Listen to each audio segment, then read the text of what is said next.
I'm Frank Modest, December 3rd, 2025. I am not filming from a bathroom. I am not filming from a jail cell or a bunker. I'm in a humble bedroom. But because so much speculation was created by the backdrop in my last video, I am now using the absolutely horrendous, terrible AI background removal tool for your pleasure. Let's get into this video. We're going to start today by picking on the CBC because it's factually accurate to do so, and it's something that needs to be done. And we all pay an enormous amount of money to be fed this slop. The headline from CBC is Cross Country Drug Bust Yields 386 kilograms of fentanyl, thousands of arrests. That's enough to kill the country's population 4 times over. That's 113 million lethal doses. But what I want to draw your attention to right now is this subheadline, because in high school, we were all taught that the way that you write an article is the most important features are you try to incorporate it into the headline, and then the subtext contains things that support your core thesis, which you've spelled out in the headline. And then the first paragraph and the second paragraph, you put all the important stuff first, and you leave the tertiary bits for the bottom of the article. We have inverted that in the times that we live in this time of universal propaganda, where the most important bits are often buried at the bottom of the article, where 90% of people will never get to. But back to this 386 kilos of fentanyl. The subtext is Canada still not a major exporter, officials say, calling fentanyl a domestic issue. The thing that I draw attention to here is they have to tell us, they feel compelled to tell us that we're not a major exporter. Why? Because the orange man is bad. Remember, Canada wouldn't even have a fentanyl czar. We wouldn't have any focus on fentanyl. We wouldn't have started busting up major labs run by various ethnic groups in Canada if it wasn't for Donald Trump putting the spotlight right on us. While they gaslight us, even though you can trip over addiction, you can trip over the signs of organized crime all over this country. Sam Cooper can write books. I can make videos, half a dozen videos. I don't even know how many videos I've made putting numbers and putting facts together about the scale of organized crime right here in Canada. Facts that the Europeans know, facts that the Americans know. Everybody in the world, the Australians, know that Canada is a major exporter of hard drugs and death to the world. But the Canadian media, your politicians, and their supporters gaslight you into this idea that it doesn't exist. So I say in my tweet, look at the state propaganda, which is what it is.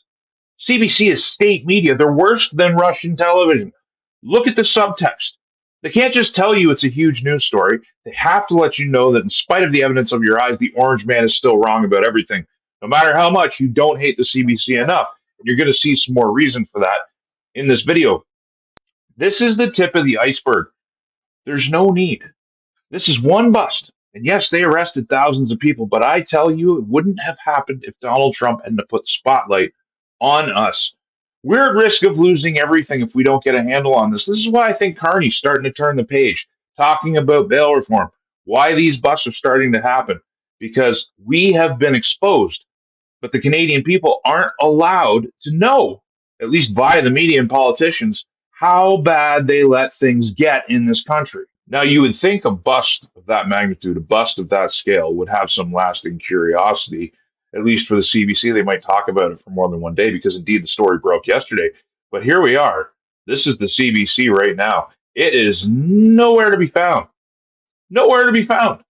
The top headline is Canada pledges more than 200 million in funding for Ukraine at NATO meeting. And then one of the subtexts, actually, we have to look at this because it's related. European ministers accused Putin of feigning interest in peace talks. Peace efforts after hours of talks with U.S. envoys on Tuesday produced no breakthrough. Why is that? Because the deal that was proposed by the Americans might have actually been workable. But then the Europeans and the Ukrainians came along and they have been losing. They have been losing consistently. This order that they've created through the World Economic Forum and through their institutions has failed. The world is moving away from it.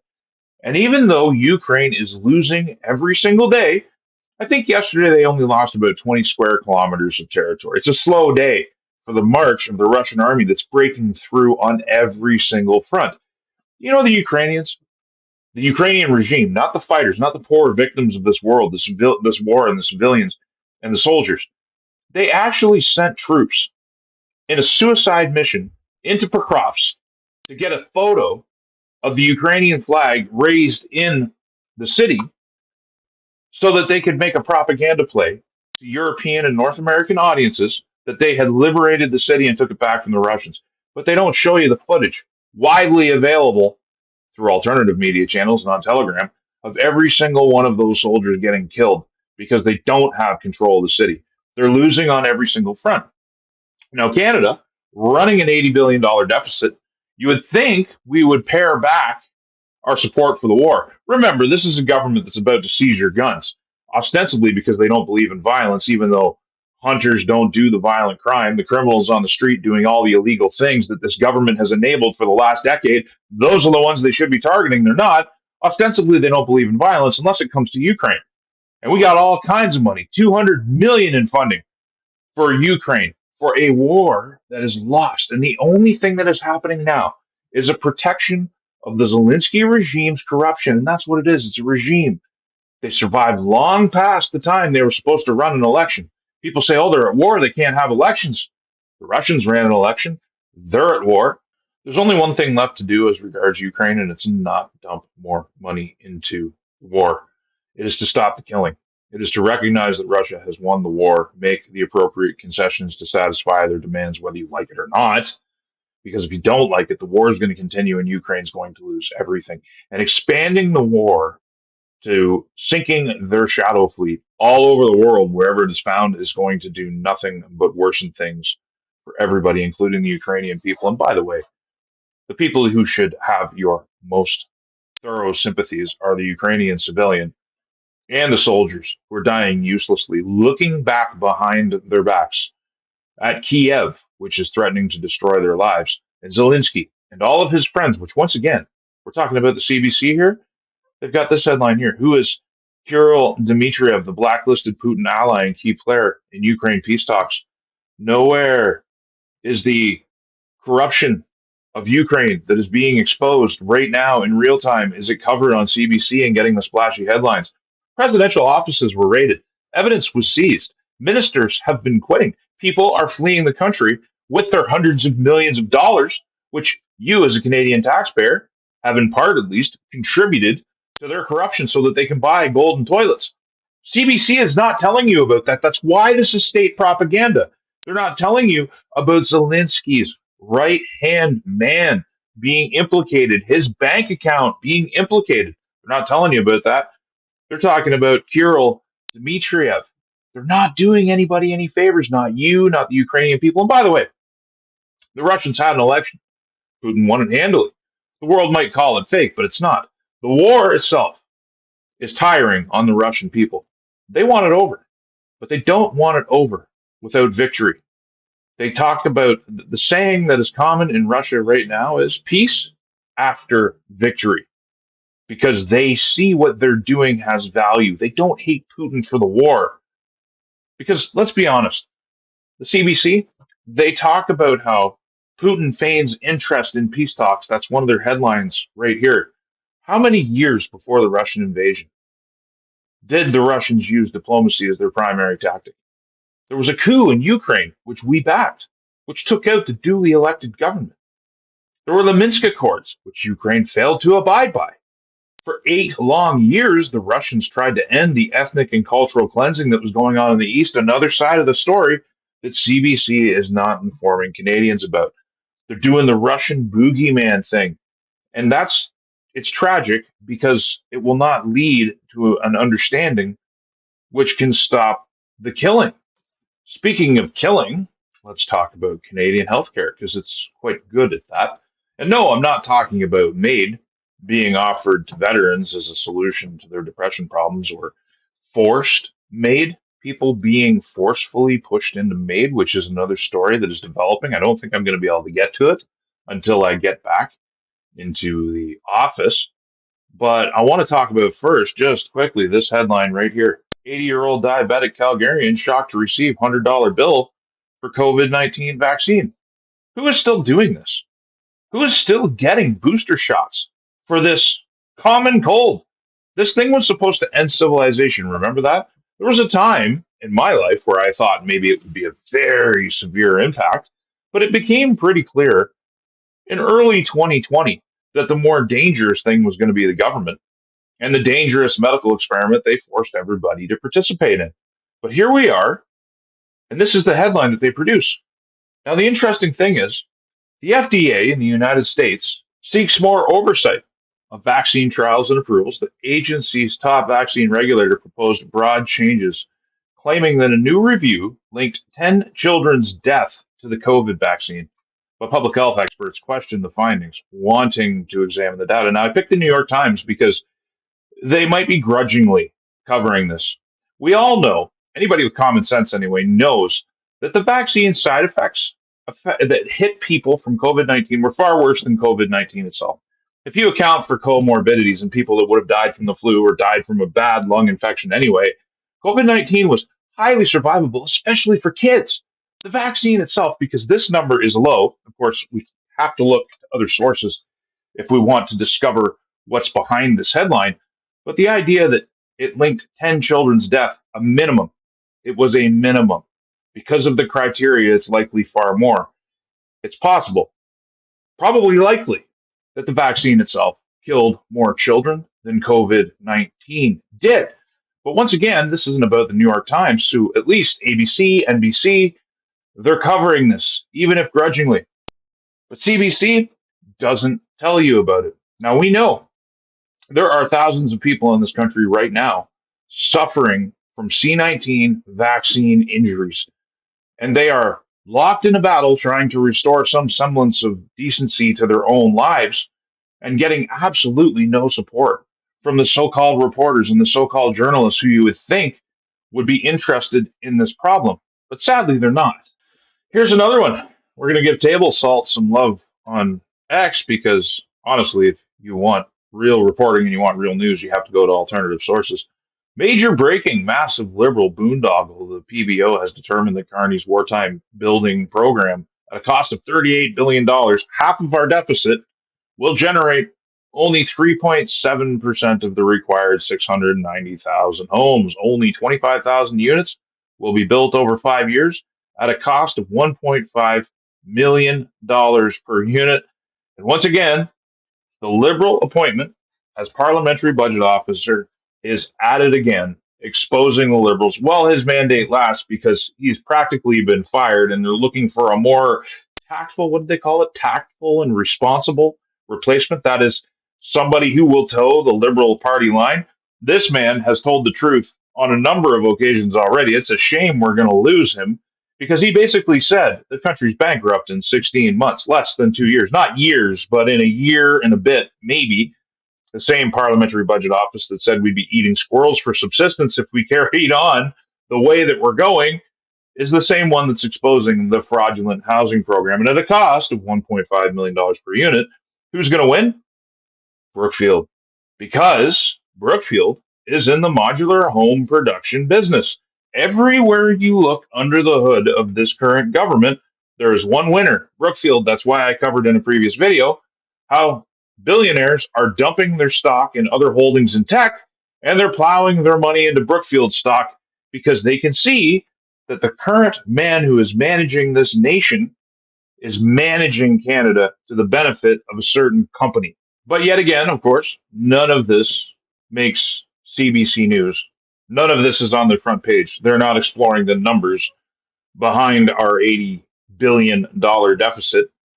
Doesn't really make Clinton DeVoe's latest piece, too. Canada's chess game just got a sharper player with Mark Carney. Of course, it's AI slop imagery. I don't know how I'm still on this guy's mailing list, but he sent me this thing which celebrates Mark Carney's coming to Canada to manage our decline and repackages it as though things are going to go brilliantly for Canada in this new environment.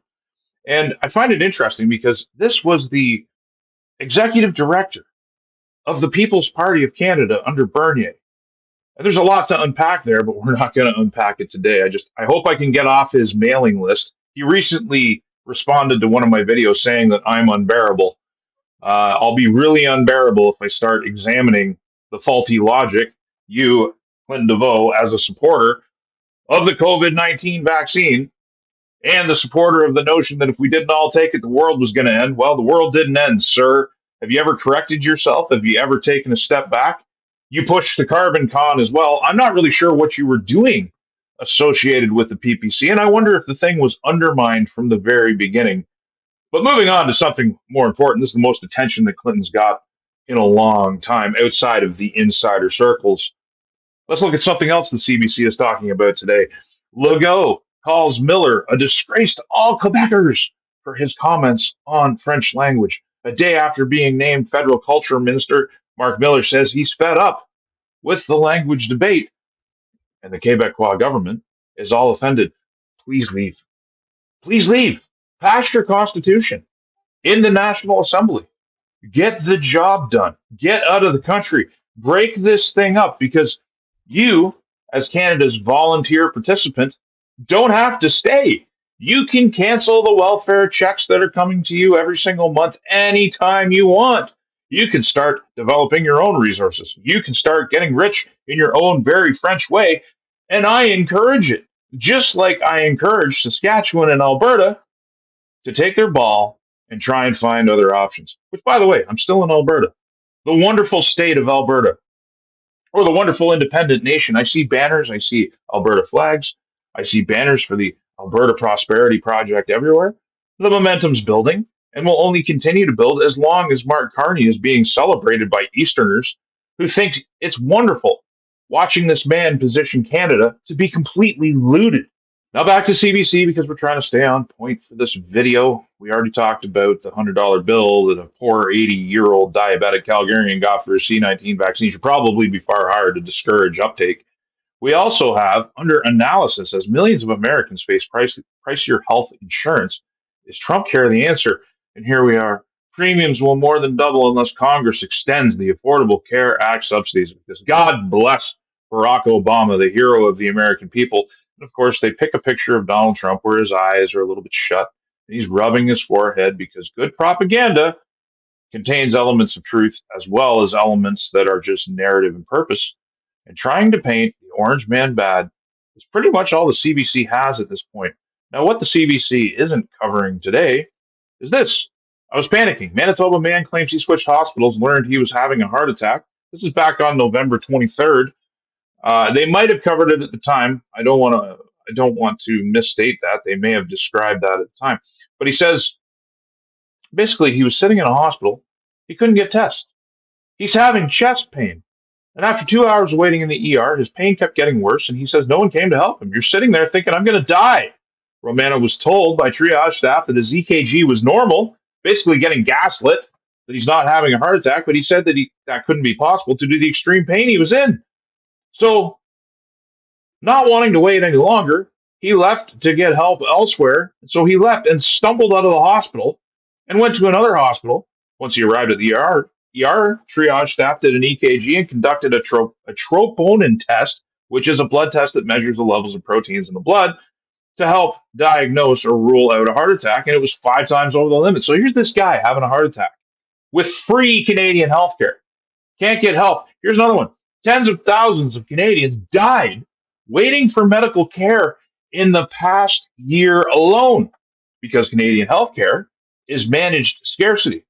And this is in addition to, since C-19 came up, when all the shutdowns happened, people couldn't get their pre-screening healthcare. It created backlogs in Canadian healthcare that have not been fixed to this day. I know 3 people, acquaintances, mind you, not personal friends, but people who I tracked through the lockdowns who died because they couldn't get cancer screening. They literally got cancer, could not get healthcare, and died. They're uncounted deaths. That is on Canadian healthcare. Canadian healthcare is often a process in just waiting to die because you can't actually get the service that you need. And it's not just death. It's also surgeries to restore mobility, hip replacements, knee replacements. You have the right to sit on a waiting list for a year to 2 years at a time. And on top of that, we have a massive healthcare drain in this country because we're backwards, because you can make more money in the United States or more money in Europe, or you can make more money around the world in various countries. A lot of our best talent leaves. That's not to say that there isn't some great talent left here. This isn't an insult to individual doctors or nurses, but so much of our talent leaves and is replaced, let's be honest, by DEI hires. We have a real problem in Canada, but of course, CBC is not telling you about that. They're too busy focused on the orange man. In addition to rendering Canadian understanding of the world completely incomplete, the CBC also takes some of Canada's greatest cultural icons and cultural narratives and turns them on their head to sandwich DEI, diversity, inclusion, and equity nonsense into the narrative. They're just a destructive organization, which is why one of my favorite things about the Conservative Party in the last election is they committed finally to not just defunding it, but destroying the CBC, which is what I would like to see happen. It doesn't do us any good. It just lies to us. It deceives us. It's a waste of public dollars. And you know something? When we're running $80 billion budgets in a year that supposedly it's not even a crisis. The Canadian media, in one of my recent videos, I covered how they're telling you it's not a recession. Everything is fine in Canada. There's nothing to see here. You know another thing the Canadian media, specifically CBC, is not reporting on? The decline in real estate values. Because they wouldn't want the boomers who still read CBC to understand that their retirements are disappearing in real time. They don't tell you interesting things, like that every year they publish inflation numbers, that if you have 3% inflation in a year, it's compounding on last year's totals. It's compounding on the COVID totals that were running much higher. It's also a lowball number because of the way they calculate the consumer price index. We're being gaslit 100 ways from Sunday. It's almost a full-time job just to keep track of the gaslighting, which is why you should do yourself a favor. Turn off CBC. Unless you're going there to fact check them, unless you're going there to expose what they are, just stay away from it. The alternative media is doing a far better job with some notable exceptions. I'm Frank Vaughn. I'll see you in the next one.